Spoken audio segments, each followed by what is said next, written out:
Menurut saya fasad itu adalah fashion gitu loh. Jadi bagian kulit luar dari bangunan. Tetapi kalau kita analogikan ke orang ya fashion, dan itu diinfluence oleh time, waktu, fungsi, lokasi, teknologi.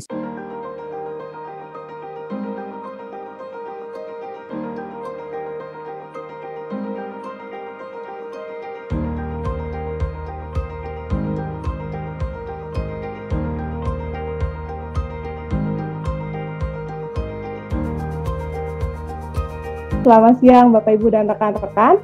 Terima kasih sudah kembali hadir dalam acara Protalks kali ini. Dan seperti yang Bapak Ibu lihat di layar monitor Bapak Ibu masing-masing, kali ini kita akan mewawancarai Pak Timothy Subroto sebagai Associate Director dari Menhart Facade Technology.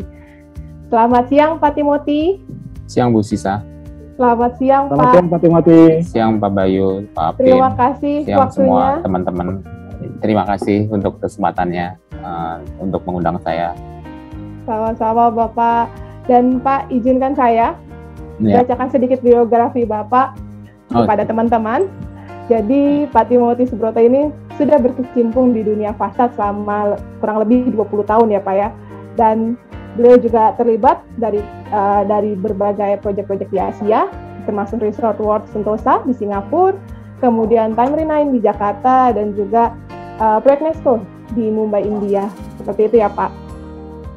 Dan Pak Timothy sendiri boleh dijelaskan nih Pak, perjalanan karirnya hingga Bapak sekarang berada di Singapura ya Pak ya? Sekarang stay-nya Pak? Iya, sekarang saya stay di Singapura. Nah, dulu sebelum di Singapura Pak, di Indonesia bekerja sebagai apa Pak? Sebelum akhirnya masuk ke Menhart ini Pak? Dulu saya kuliah S1 di Arsitektur Rumah Negara, terus setelah itu jujur saya kerja di fasad. Kalau ditanya kenapa, ya sebenarnya rada kejeblos juga gitu. Jadi bukan cita-cita saya kerja di fasad gitu, dan saya kerja di fasad mulai tahun 96 di kontraktor fasad di Indonesia. Dan saya kerja di perusahaan tersebut sampai tahun 2006. Terus tahun 2006 saya mendapatkan kesempatan untuk kerja di Singapura. Jadi tahun 2006 saya pindah ke Singapura gitu. Jadi ya sejak 2006 saya pindah di Singapura. Sudah berapa tahun ya? 16 tahun ya? 16 tahun ya. Tapi masih fasih ya Pak bahasa Indonesianya ya Pak? Oh tentu Pak, makannya masih rendang. Tentu Pak, karena sebelum COVID sebenarnya saya traveling a lot ke Jakarta gitu, bahkan seringkali saya di Jakarta mungkin bisa 3 kali atau 4 kali dalam sebulan gitu. Jadi Senin saya berangkat, Jumat saya pulang, atau kurang lebih kayak gitu sih, Senin atau Kamis kayak gitu. Jadi ya. Nah ini sejak COVID aja, this is a good thing ya, jadi nggak traveling. Berarti udah 3 tahun nggak balik ke Indonesia ya Pak? 2 tahun. Oh 2 tahun? 2 tahun. Oh oke. Wah, Pak Timothy kalau boleh tahu Pak, akhirnya Bapak terjun di Menhart, kemudian waktu awal masuk ke Menhart itu Bapak apa yang Bapak kerjakan di Menhart dan seperti apa Pak? Ya, pertama kali saya join di Menhart mulai tahun 2017, dan proyek yang pertama kali dipercayakan ke saya adalah Resort World Sentosa. Jadi kalau Bapak Ibu tahu, di Sentosa ada Resort World yang ada Universal Studio-nya itu. Nah, itu adalah proyek pertama kali saya, dan boleh dibilang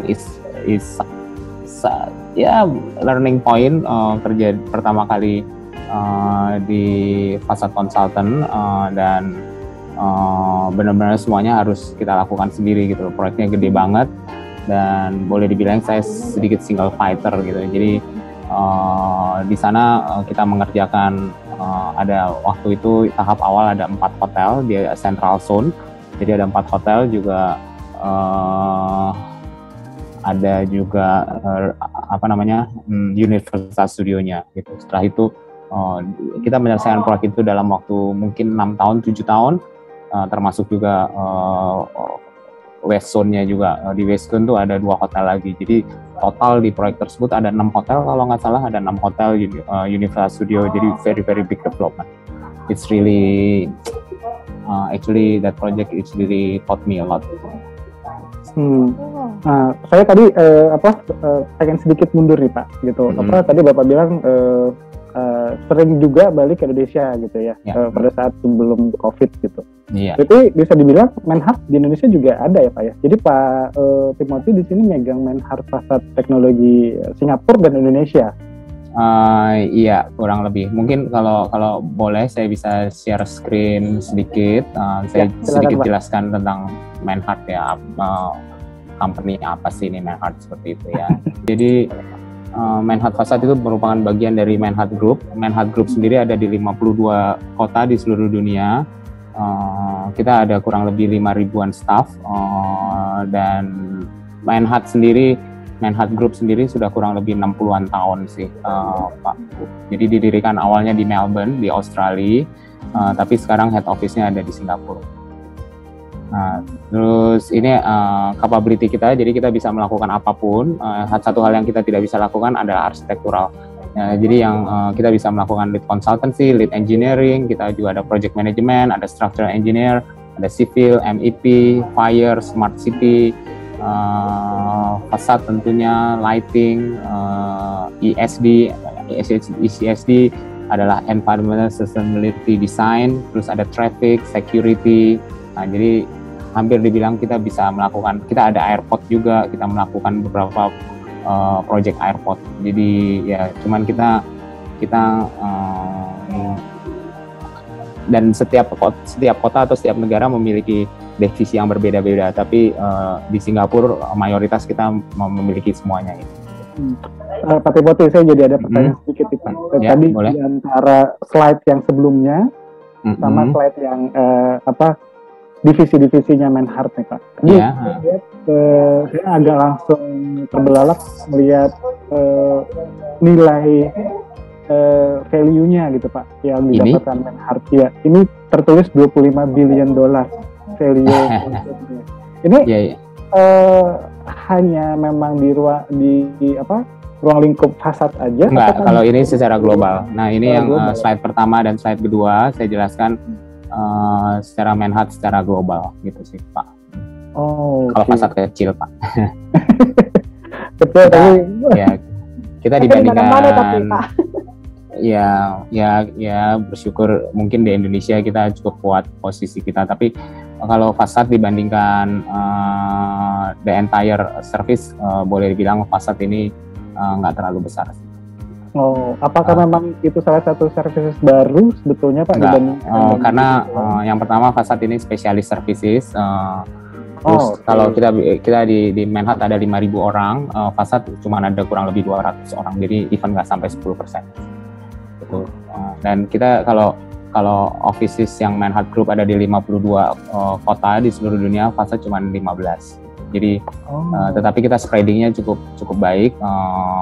Kita nggak ada di Afrika fasad, tapi kita ada beberapa proyek di Afrika. Dan kita kalau di Menhart di Australia kita ada 6 office, untuk fasad cuma ada 1 office seperti itu sih. Wah, menarik Pak. Ya, silakan Pak. Ya, terus kalau fasad engineering sendiri, kita di Menhart Fasad udah 30 tahun berdiri. Kita udah mengerjakan kurang lebih 30 juta meter persegi luasan fasad, kurang lebih 1.500 project all over the world, di 500 project di Southeast Asia region. Mungkin kalau di Indonesia mungkin ada 60-an project kalau nggak salah, ada di Jakarta, Semarang, Surabaya gitu. Terus ya, dan staff kita kurang lebih 200 fasad spesialis, dan ya ini adalah sebagian besar staff dari Menhart. Kita ada di ini yang 14, kita ada 15, yang terakhir kita ada di Auckland di Australia, di New Zealand. Jadi ya. Terus ini beberapa proyek kita di luar negeri, baik itu high rise, kalau airport, kalau Bapak lihat yang di tengah ini ada Suvarnabhumi Airport, beberapa proyek di Vietnam, China, Middle East. Ini adalah shopping mall terbesar. Sorry Bapak, ini adalah shopping mall terbesar di dunia, Dubai Mall di yang ada Arab. Akuariumnya itu ya Pak? Betul. Wow. Itu yang ada akuariumnya. Terus ini adalah salah satu short building di Victoria Concert Hall di Singapura ini. Ini gedung pendek sih, cuman 3 lantai. Berarti kalau ngelihat tadi Pak Timothy bilang ada yang gedung tinggi, bangunan pendek. Jadi kalau untuk Manhart Facade sendiri mengerjakan kriteria bangunannya apa aja Pak? Apa semua kriteria bangunan atau memang yang high rise aja Pak? Nggak, anything yang related ke facade kita kerjakan gitu. Jadi kalau memang even ruko kalau Bapak Ibu mau juga kita akan kerjakan kalau fasadnya kompleks seperti itu sih. Kalau ini adalah beberapa portfolio kita di Indonesia, mulai dari sebelah kiri atas itu adalah WTC 2. WTC 2 adalah proyek pertama kita di Jakarta, Ciputra World. Setelah itu terus AFC di Jalan Sudirman, Telkom Landmark Tower di Gatot Subroto, terus yang ini adalah Tamrin 9 di Jalan Tamrin, South Quarter di TBC Matupang, Casa Domain di sebelahnya Shangri-La, di depannya pemakaman Karpet kalau nggak salah. Ini WTC 3, jadi sebelahnya WTC 2, satu komplek, dan yang ini adalah Avian Tower. Dan masih banyak lagi, ini adalah beberapa portfolio kita di Indonesia, Pak. Berarti bisa dibilang sebetulnya desain-desain fasad yang didesain oleh Manhart ini hampir seluruhnya terbangun ya, Pak? Iya, 90%. Ada yang masih tahap desain saat ini, ada yang on hold, tapi yang sudah terbangun cukup banyak gitu sih Pak. Ya, kita bekerja sama dengan arsitek yang mendesain secara aesthetical, dan kita yang memberikan solusi teknikal gitu Pak. Oke, nah berarti kalau kita ngomongin desain itu kan kadang-kadang akan berbeda bisa dari segi desain gambarnya ya Pak ya, pada saat perencanaan dan eksekusi. Nah kalau di sisi fasad sih Pak, sebagai konsultan fasad itu terjadi juga nggak sih Pak? Akan banyak pada saat eksekusi gitu Pak, atau konstruksinya maksudnya Pak? Terjadi, makanya mungkin kalau saya boleh sampaikan sedikit tentang skop kerja kita. Nah, ini adalah skop kerja kita sebenarnya. Kita terlibat dari sisi desain, baik itu konsep atau schematic design. Setelah itu DD, tender documentation. Terus setelah itu yang ini adalah tender stage. Di sini kita membantu klien untuk tender, dan kita sangat heavily involved di construction stage Pak, untuk ensure bahwa seringkali konsultan berhenti di sini. Nah, tapi kalau kita heavily involved di construction stage. Ini sebenarnya sistem yang kita ambil dari Singapura atau Hong Kong ya. Konsultan itu sangat heavily involved di construction. Kita review semua drawing, kita review semua material, kita kirim ke orang lapangan biasanya sebulan sekali atau tergantung perjanjian. Bahkan beberapa proyek di Indonesia mereka minta kita taruh orang full time di lapangan. Sekarang mungkin ada 5 proyek yang minta kita taruh orang full time di lapangan, dan kita ensure bahwa fasad itu nggak ada masalah gitu. Jadi kita meminimize problem di kemudian hari pada saat operasional. Makanya kita sangat terlibat di defect liability period juga gitu. Nah ini yang menarik nih Pak. Tadi saya pertanyaan jadi agak maju mundur nih Pak ya. It's okay, nggak apa-apa. Tadi di slide yang ketiga kalau nggak salah, di slide 3 atau 2 gitu. Manhart tuh nggak ada services arsiteknya Pak? Nggak ada. Jujur kita pengen temenan sama arsitek. Concernnya tuh apa sih Pak dari Manhart sendiri gitu? Padahal mungkin kalau misalnya mau bisa Pak ya. Kita mungkin di beberapa negara mereka punya service arsitektur, tetapi itu sifatnya nggak global gitu ya. Tetapi sekarang kita pengen, menurut saya sih lebih baik nggak, karena kita jadi dapat dukungan, karena kita banyak berkorelasi dengan arsitek ya, dan jadi kita dapat support penuh dari mereka, dan kita bisa support mereka. Jadi kita lebih ke arah engineering services sih, Manhart gitu ya. Dan Gimana Bu Sisa? Ya, silakan, nggak apa-apa Pak, lanjutkan dulu. Ya, dan itu terbukti beberapa proyek-proyek kita itu kita direkomend oleh arsitek baik dalam maupun luar negeri. Jadi mereka biasanya kalau mereka cukup happy kerja sama kita, mereka akan rekomend ke klien untuk engage kita sebagai fasad consultant gitu. Oh, jadi malah banyak direferensiin sama teman-teman arsitek ya Pak ya? Ya, kurang lebih 70% kurang lebih seperti itu. Menarik ya Pak. Iya. Pak, saya mau tanya Pak, kalau untuk konsultan fasad itu sendiri, seperti apa Pak lingkup kerjanya?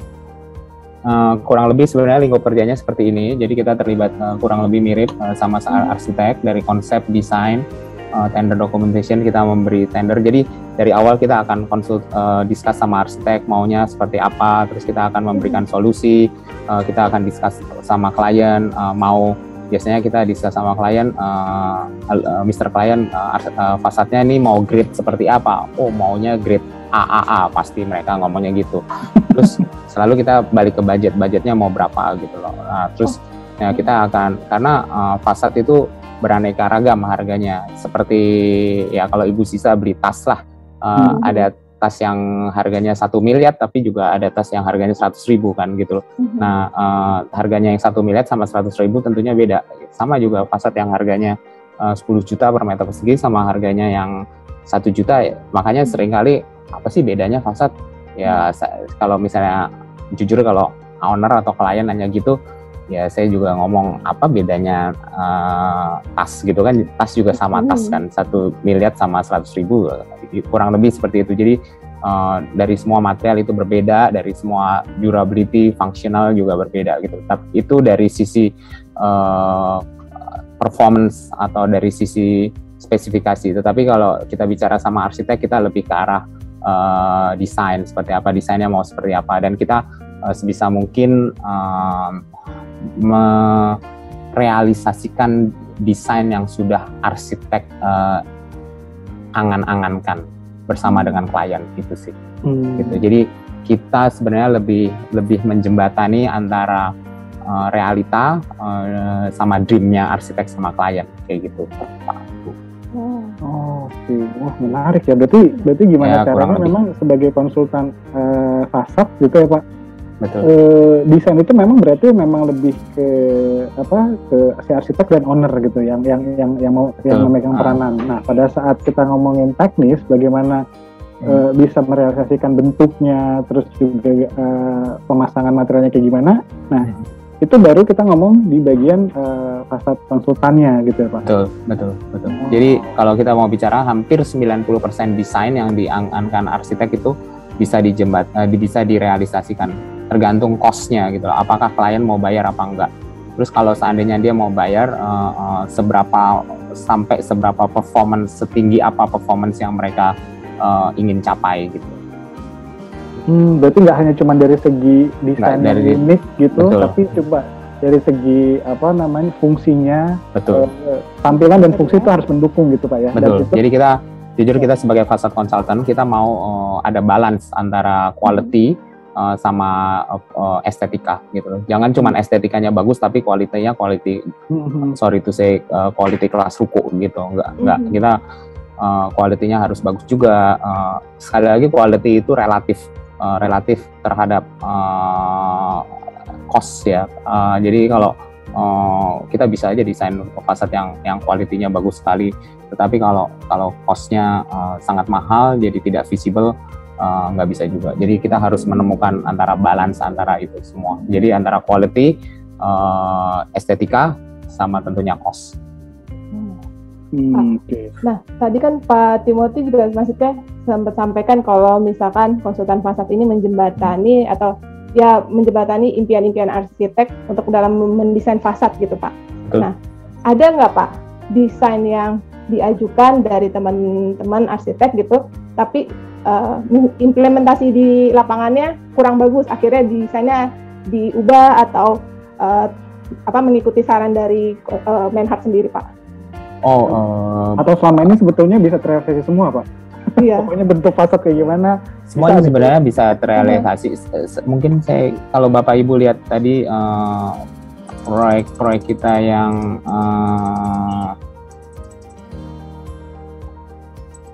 ini Avian Tower yang di sebelah kanan bawah ini, Bapak, ini sebenarnya unik. Dari bawah sampai atas itu ini gedung yang di-rotate gitu, Bapak Ibu. Jadi panelnya semuanya berbeda gitu loh. Jadi kalau biasanya kita punya panel misalnya seperti handphone ini, panelnya flat gitu. Kalau itu enggak, panelnya itu di-twist gitu loh. Jadi kita paksa mengikuti bentuk dari bangunan seperti itu. Nah, ini ceritanya juga unik karena awalnya sebenarnya arsiteknya mereka merasa nggak butuh pakai fasad konsultan. Mereka bilang, oh saya bisa kok kerjasama sama kontraktor, ya sudah. Terus akhirnya pada suatu saat ini saya ingat November kalau nggak salah 2015, ownernya telepon ke kita bilang bahwa kontraktor nggak ada yang bisa ngerjain proyek ini gitu. Akhirnya mereka hubungin kita. Waktu itu saya pas di Europe, begitu saya pulang saya dipanggil ke Surabaya, terus akhirnya udah kita deal. Ngomong-ngomong waktu itu sebenarnya nggak mau. Ngomong-ngomong kontraktor tadi tuh Pak, biasanya kalau untuk pekerjaan fasad seperti ini memang ada perlu kontraktor atau mungkin tukang yang bersertifikat khusus untuk fasad nggak sih Pak? Atau sebetulnya sayangnya di Indonesia tuh belum ada sertifikat untuk tukang ya. Mungkin ada yang welding aja ya, tetapi yang diperlukan adalah kontraktor fasad yang mempunyai desain yang kuat. Di sisi lain juga mereka memiliki kemampuan produksi yang baik dan installation yang mumpuni. Jadi dia bisa melakukan proyek-proyek itu dengan baik gitu sih Pak. Ya, dan selanjutnya berarti kalau balik lagi kita ngomongin mungkin nanti di sini ada teman-teman atau Bapak Ibu yang tertarik, wah ternyata dan mungkin sedikit saya tanya ya Pak, di Indonesia tuh konsultan fasad udah banyak belum Pak sebetulnya Pak? Yang namanya pure ya Pak ya? Ada berapa? 3, 4 mungkin. Ada 3 atau 4. Nah, mungkin bagi teman-teman yang di sini tertarik nih Pak. Nah, ini mungkin juga pertanyaan saya juga nih. Jadi kalau dari pengalaman Pak Timothy sendiri, apa aja sih Pak pengetahuan yang harus dikuasai sebagai konsultan fasad Pak gitu? Di dalam betul. Ya, di dalam mungkin saya serangkan sedikit ya. Buat saya secara fasad itu adalah bagian front dari bangunan. Jadi apapun itu, bahkan seringkali ada beberapa klien yang masukkan roof ke dalam fasad. This is okay, karena kita mempunyai capability untuk melakukan tersebut, khususnya seperti roof di gedung tersebut ini. Jadi entah ini roof, entah ini fasad, kita bisa juga. Jadi ini salah satu gedung yang menarik di Singapura. Terus menurut saya fasad itu adalah fashion gitu loh. Jadi bagian kulit luar dari bangunan, tetapi kalau kita analogikan ke orang ya fashion, dan itu diinfluence oleh time, waktu, fungsi, lokasi, teknologi. Seperti sebenarnya kalau kita lihat iklan ini salah fungsi, ini salah lokasi ini kan, orang pakai jas tapi di pantai gitu, sebenarnya kurang lebih kayak gitu. Tapi ini iklan dari Hugo Boss ya, menarik sekali, try to get attention. Nah, jadi 4 yang paling krusial yang mempengaruhi fasad itu adalah waktu, function, lokasi, teknologi. Seperti ini contohnya adalah fashion yang dipengaruhi oleh waktu dari abad ke-18 sampai abad 20, fashionnya berubah terus kan. Makin simple, makin minim dan fashion. Juga dipengaruhi oleh lokasi. Fashion di Indonesia tentunya berbeda dengan di luar negeri, khususnya yang tradisional ya. Tetapi karena sekarang kita udah globalisasi, saya rasa sih sama-sama aja, kita pakai jas, kita pakai jeans atau pakai apa gitu ya. Nah, itu juga terjadi di fasad ya, kurang lebih. Ini adalah salah satu picture yang bagus sekali, kontras antara kita lihat di sini adalah salah satu gedung tua di China, ini di Yuan Garden, Shanghai, China, yang sangat kompleks sekali fasadnya, yang dibangun tahun abad ke-15. dan kita lihat Shanghai Tower yang sebetulnya gedungnya simple tetapi mempunyai kompleksitas tersendiri gitu, bahkan gedungnya dipuntir seperti ini dan dengan high performance-nya sedemikian rupa. Kurang lebih seperti ini. Nah, kalau kita lihat, jujur saya sangat suka dengan foto ini. Skyline dari Shanghai kita nikmatin khususnya di daerah Pudong. Kalau kita nyebrang ke sungai itu, kita di daerah Puxi itu kita bisa menikmatin ini, view-nya bagus sekali. Kita bisa melihat fasad dari berbagai macam material, teknologi, bentuk, waktu juga. Kalau kita lihat gedung yang tinggi ini udah tahun 60-an apa tahun 50-an. Dan yang paling baru ini adalah Shanghai Tower yang baru jadi kurang lebih 3-4 tahun yang lalu. Jadi kaya sekali, agak rich sekali ya. Jujur ya, kalau dibandingkan sama ini sih ini boring banget gitu loh. Ini di Singapura. Sorry. Ini kotanya Pak Timothy sekarang loh, Pak. Ya mungkin karena ini adalah lokasi yang baru, yang rentang waktunya dibangunnya mungkin dalam 10-15 tahun. Ini kita lihat ini dari Marina Bay Sands gitu, kita take picture dari atasnya Marina Bay Sands. Ya kalau ini dari pemainan arsitekturnya atau pemainan materialnya nggak sekaya yang ada di Shanghai. Mungkin kurang lebih itu sih, Pak. Jadi sebagai konsultan fasad sebetulnya kita juga harus punya kemampuan mix and match-nya juga ya Pak ya. Sebenarnya itu hak prerogatifnya arsitek untuk desain gitu. Kita hanya merealisasikan atau menjabarkan itu dalam bentuk teknikal gitu sih Pak. Ya makanya pengetahuan kita tentang material itu harus dalam, apa sih kaca itu, keuntungannya apa, apakah aluminium panel, aluminium komposit. Sekarang banyak orang ngomong ACP kayak gitu, aluminium komposit panel, apa sih kerugiannya, keuntungannya ringan, tapi kerugiannya itu juga bahaya buat kebakaran dan lain sebagainya. Terus kayak gitu material yang lain seperti terakota, honeycomb panel dan lain sebagainya kayak gitu. Nah, berarti kalau seperti itu kan karena ini juga pengetahuan material juga penting ya Pak, khususnya untuk fasad. Mungkin kadang-kadang kalau misalnya owner taunya ACP aja atau mungkin kaca aja. Nah, sebetulnya kan tadi juga Pak Tommy sempat sampaikan fasad itu juga harus bisa memperhatikan lingkungan. Betul. Nah, ada beberapa daerah-daerah yang memang kalau hujan kandungan asam airnya tinggi, itu mungkin nggak cocok sama satu material A gitu kan. Nah di sini ada juga yang curah hujan atau anginnya besar di satu area gitu. Nah itu dari segi dari bagian partnya seorang konsultan fasad masih bisa memberikan masukan itu nggak Pak? Iya tentunya. Karena biasanya kan kadang-kadang udah dispekin misalnya Pak. Belum. Pada waktu kita masuk, kita join proyek, spek itu belum jadi, dan biasanya mengeluarkan spek fasad itu adalah Menhat Fasad gitu. Jadi atau fasad konsultan atau kadang arsitek mengeluarkan, tapi kadang seringkali mereka enggak. Jadi mereka lift spek fasad itu ke fasad konsultan. Jadi kita yang bikin gitu loh. Jadi kadang-kala misalnya arsitek meminta pertimbangan, saya cuma mau material solid di sini. Kira-kira apa? Seperti nanti malam saya ada meeting sama arsitek di UK, kita bahas tentang material itu, mau pakai apa. Dia kepikiran pakai kayu gitu loh, tapi argumen kita nggak rekomen karena kayu itu yang pertama nggak ecological, yang kedua juga durability-nya mesti dipertanyakan, costly juga, makanya kita bisa pakai terakota atau bisa pakai whatever aluminium panel atau jadi kita biasanya perbandingan secara teknikal material tersebut bagaimana, pro and con-nya apa, terus cost-nya seperti apa.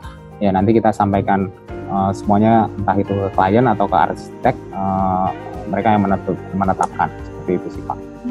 Berarti benar-benar informasi atau ilmu tentang spek material pun juga harus udah nempel udah di luar kepala gitu ya Pak.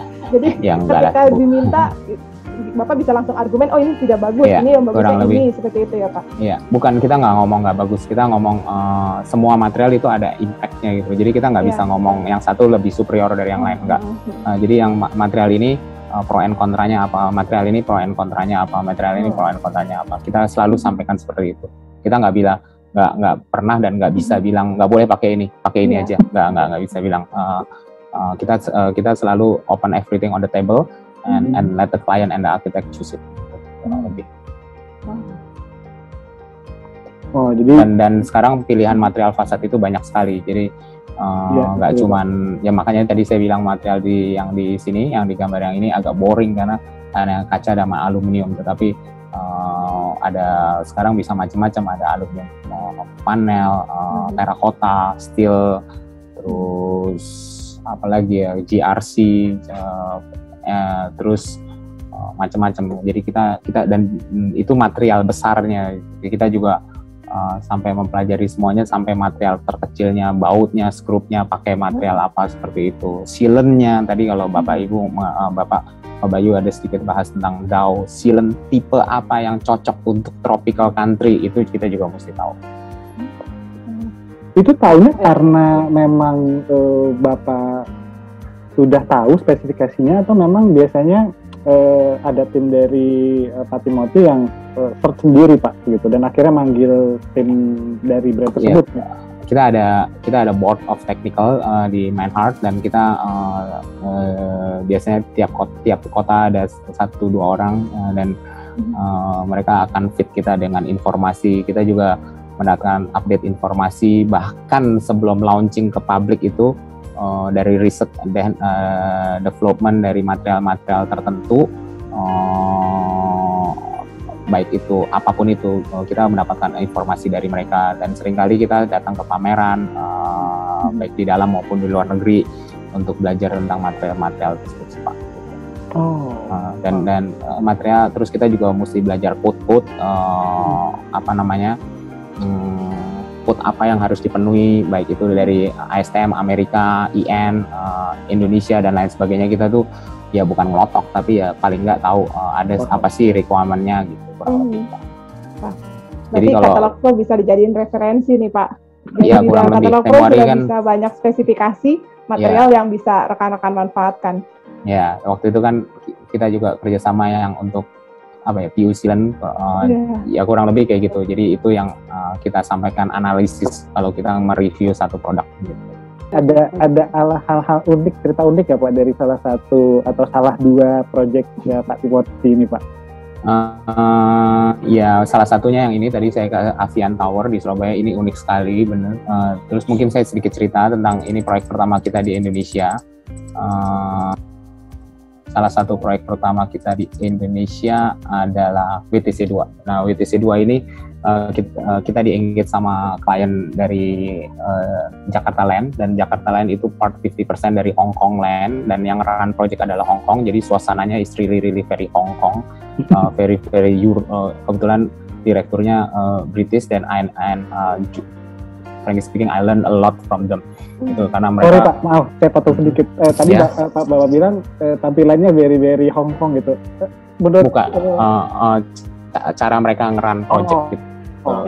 Mereka ngeran project is really Hong Kong. Bukan, walaupun proyeknya di Indonesia, tapi cara mereka ngeran project is really very Hong Kong, atau very professional. I like.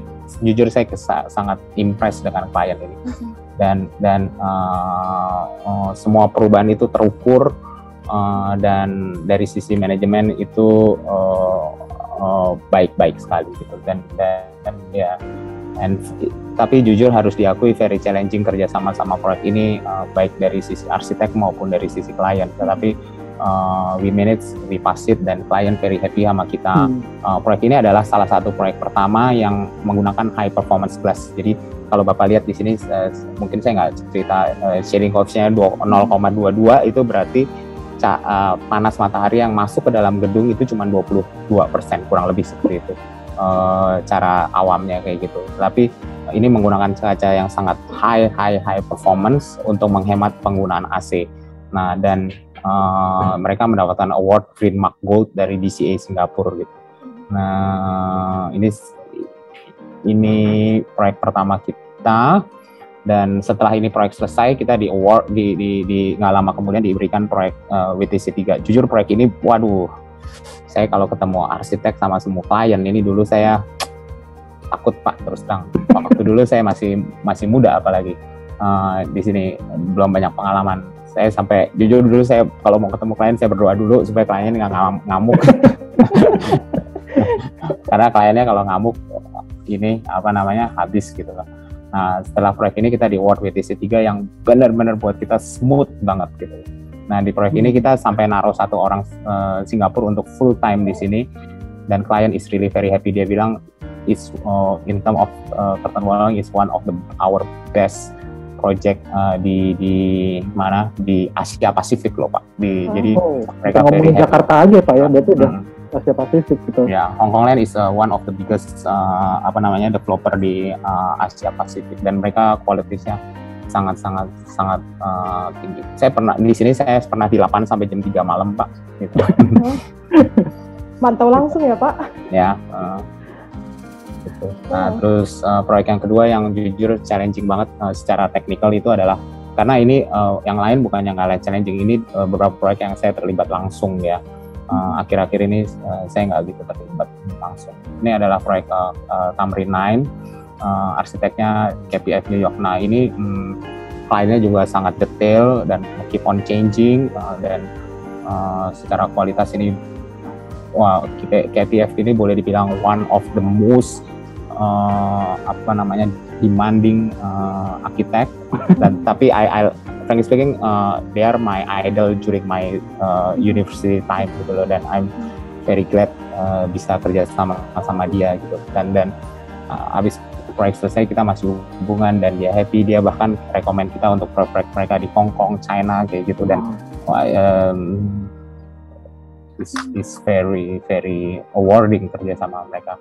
Dan di sini juga pakai kaca yang benar-benar high performance, dan mereka bahkan ini secara Green Mark Platinum. Nah, ini gedungnya akan menjadi gedung tertinggi di Indonesia, 385 meter, bukan di Indonesia aja, bahkan di Southern Hemisphere, di belahan khatulistiwa bawah itu dia lebih tinggi dari any building di Australia atau di yang nomor 2 ada di Melbourne. Nah, ini masih lebih tinggi di Melbourne, lebih tinggi ini daripada yang di Melbourne. Bapak juga mengenangani proyek di Indonesia, di Singapura, bahkan di luar negeri lainnya gitu. Nah, untuk pemakaian materialnya sendiri, apakah menggunakan lokal material atau memang harus import dulu nih dari negara ini gitu, karena udah biasa pakai produknya yang ini gitu Pak? Ya gini, yang pertama kita selalu mengutamakan penggunaan penggunaan material lokal, any kind of material kita. Kecuali kalau seperti ini kita menggunakan kacanya dari China, karena pada waktu itu kaca lokal tidak ada yang se-high performance seperti ini. Tidak ada yang tapi akhir ini setelah beberapa tahun lokal mereka mulai memberikan pada waktu ini produk lokal lebih mahal dari produk China, makanya kadang-kala pabrik lokal harus kita challenge seperti itu, dan akhirnya kita import, the client import. Nah, tapi akhir-akhir ini produk lokal banyak kita pakai di di kaca lokal, banyak kita pakai di proyek-proyek Manhattan, dan bahkan mungkin sekarang 90% proyek kita menggunakan kaca lokal, karena mereka yang pertama mereka sudah dari sisi kualitas sudah bagus, dari sisi performance sudah bagus sekali. Dan bahkan proyek-proyek kita ada satu proyek di Pakistan, kita spesify kaca dari Indonesia gitu loh, dan klien juga lebih happy seperti itu, kurang lebih jadi seperti itu. Ini adalah proyek kita di India, Mumbai, besar sekali, footprintnya besar, terdiri dari 3 towernya kalau di Mumbai nggak terlalu tinggi-tinggi, nggak seperti tinggi Indonesia, tapi footprintnya gede-gede. Ini footprintnya bisa 5.000 square meter. Terus ini proyek kita di Da Nang, Vietnam. Ini baru kita dapatkan pada waktu krisis kemarin, waktu COVID. Terus terdiri dari 3 tower, dan ada cable car, ada indoor garden dan lain sebagainya. Jadi besar sekali ini, proyek di atas gunung. Bahkan kita baru minggu lalu kita dapat satu proyek, ada proyek yang luar biasa besarnya di Vietnam, 9 tower gitu. Jadi lumayan make me busy lah. Terus ini yang menarik sekali, kita ada proyek di Malta. Kalau Bapak Ibu tahu, Malta itu satu pulau kecil, turisme pulau kayak Bali kurang lebih kayak gitu. Kira-kira 300 kilo dari Itali. jadi antara Italia sama Afrika, jadi dan culturalnya sangat mix antara culture Italia karena dia bekas jajahan Inggris, UK sama Afrika gitu. Nah, ini adalah mereka ini terdiri dari 3 blok hotel. Dan ini ada proyek kita di Kanada, di Vancouver, apartemen. Kita mengerjakan tower yang di depan ini, tower 6 dan tower 7. Dan saat ini kalau kita lihat fasadnya benar-benar organik, jadi nggak flat, tapi ya kayak gitulah, kayak kayak seperti itu kurang lebih. Jadi sekarang kebetulan banyak teman-teman kita jadi tim di Singapura maupun di Indonesia yang ngerjain 4 proyek ini sih Pak, yang di luar negeri. Ada beberapa proyek, satu lagi di Pakistan, di Bangladesh, Kamboja tentunya, Vietnam, dan tentunya ada beberapa proyek di Singapura juga dan Indonesia. Sekarang itu berarti building owner atau developer itu mereka sudah cukup aware gitu Pak ya, bagaimana kualitas dari fasad itu mempengaruhi value bangunannya sendiri. Nah, itu kalau Pak Timothy sendiri sudah seberapa jauh sih Pak kalau kita ngomongin Indonesia Pak ya? Mungkin kalau Singapura mereka sudah cukup aware pentingnya sebuah konsultan konsultan fasad.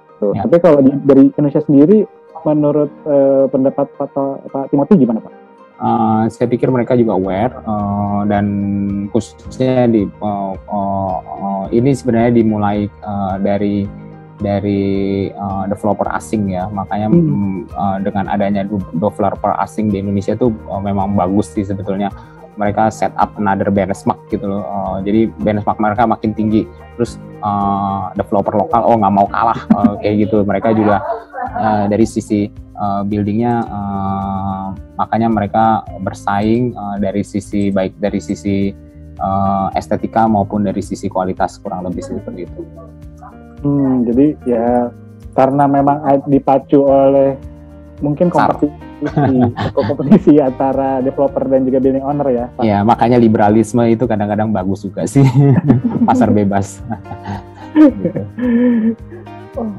Pak, saya jadi penasaran nih Pak, kalau di Singapura sendiri, di Manhart Fasad itu sendiri, berapa banyak orang Indonesia Pak yang bekerja di Manhart Fasad di Singapura Pak?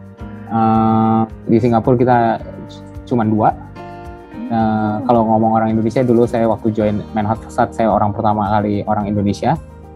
Waktu itu Manhart Fasad mungkin baru kira-kira 50-an orang. Itu saya orang pertama di Manhart Fasad. Orang Indonesia yang pertama di Manhart Fasad. Di Singapura ada saya sama satu teman saya, jadi 2. Dan di Indonesia ada 23. Jadi dari 200 orang, jadi sekarang mungkin orang Indonesia kira-kira ada 10% gitu. Wow. Dan kita juga kadang-kadang serve atau support our office di Hong Kong atau Dubai dari sisi design production gitu. Jadi sebenarnya jujur cita-cita saya pengen secara pribadi saya pengen kayak bikin Indonesia Office ini jadi kayak produk design production untuk office yang lain gitu. Karena menurut saya dari sisi kemampuan orang Indonesia nggak kalah, dari sisi kerja keras juga nggak kalah. Walaupun ada konsep seringkali orang Indonesia malas lah sebenarnya, tapi menurut saya sih dengan approach yang tepat mereka nggak malas, efisiensinya juga tinggi, dan ya jadi ada transfer teknologi dari luar ke dalam. Jadi orang kita juga seperti ngerjain proyek yang di luar negeri itu, jadi ada transfer teknologi. Berarti Pak Timothy, kalau menurut Pak Timothy sendiri, kesiapan mungkin dari teman-teman konsultan fasad di Indonesia tuh seperti apa Pak? Untuk masuk ke ibaratnya proyek-proyek luar negeri, yang go internasional, yang global gitu Pak? Sangat siap. Dulu teman saya yang orang Indonesia yang ada di Singapura ini, kita pernah kirim ke London untuk 3 bulan, dan director yang di London very happy with her gitu. Cuman dia mau balik lagi, ada Brexit. Saya bilang untung jadi nggak balik lagi. Maksudnya dari saya untung kan, tapi that the point is mereka siap. Jadi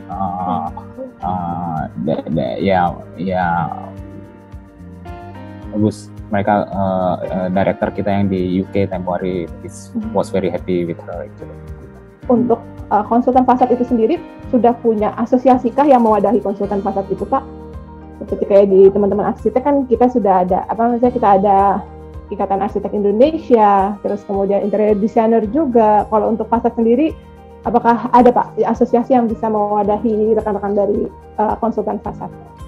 Sebetulnya bukan mewadahi konsultan fasad, tetapi mewadahi insan-insan di fasad gitu loh. Fasad, jadi fasad spesialis, entah itu dari konsultan, kontraktor atau supplier yang berhubungan dengan fasad. Nah, mengenai asosiasi ini di Singapura nggak ada atau belum. Yang udah ada, yang pertama kali pionernya itu yang ada adalah Hong Kong. Nah, di Hong Kong itu adalah Hong Kong Facade Association, dan di Indonesia di Hong Kong Facade Association itu udah 10 tahun kurang lebih, dan jujur mereka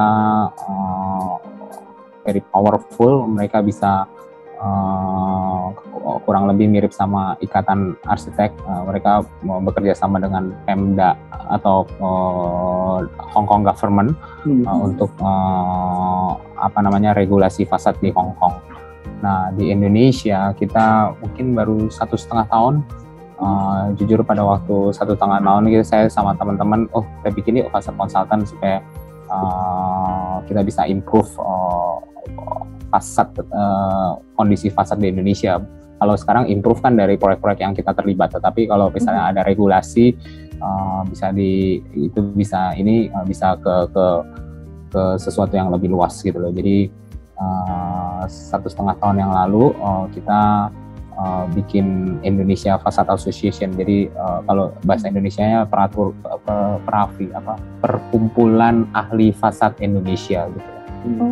Sebenarnya saya juga agak reluctant pakai kata ahli ya, tapi kelihatannya dalam bahasa Indonesia harus menggunakan nama itu gitu. Jadi mau nggak mau ya namanya Pravi gitu. Dan kegiatannya kita sekarang tiap bulan ada webinar, dan menurut saya webinarnya sangat edifying karena pembicaranya bukan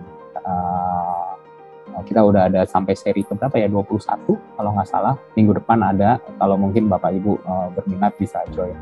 Kalau boleh saya boleh share sedikit leafletnya sebentar Pak. Ya, silakan Pak. Nah, ini adalah webinar yang kita akan adakan minggu depan. Kita udah berapa ya, 21 benar, 21. Jadi pembicara kita ada dari Dao Sil, dari Jerry Ma dari Taiwan, Mr. John Cook, dia dari Technical Director dari Shiko, terus yang kedua adalah Albertan, ini dia adalah kolik saya dari Manhat Facade Singapura, dan yang ini adalah Dave Lee dari Solusia. Kita bicara mengenai safe dan high quality facade dengan berbagai bagaimana kita bisa mencapai fasad yang high quality dan safe. Nah, moderatornya adalah Ibu Leni dari PT Jotun Indonesia. Jadi sebetulnya yang ingin bergabung ke Pravi ini nggak hanya cuman praktisi fasad ya Pak, nggak hanya cuman sebagai konsultan fasad, tapi teman-teman produk yang memang targetnya adalah prinsipal fasad gitu ya, memang manufacturer fasad, itu bisa bergabung di sini juga Pak ya? Bisa, yang welcome. Kita ada WhatsApp, kita belum launching member secara formal, kita masih godok, tapi kita ada WA group, jadi kalau Bapak mau tahu program kita apa, kita bisa share segala macam. Jangan lupa untuk terus saksikan Product of the Week setiap hari Rabu jam 2 siang dan juga Protalk setiap hari Jumat jam 2 siang. Sampai jumpa. Assalamualaikum warahmatullahi wabarakatuh. Selamat sore. Selamat sore.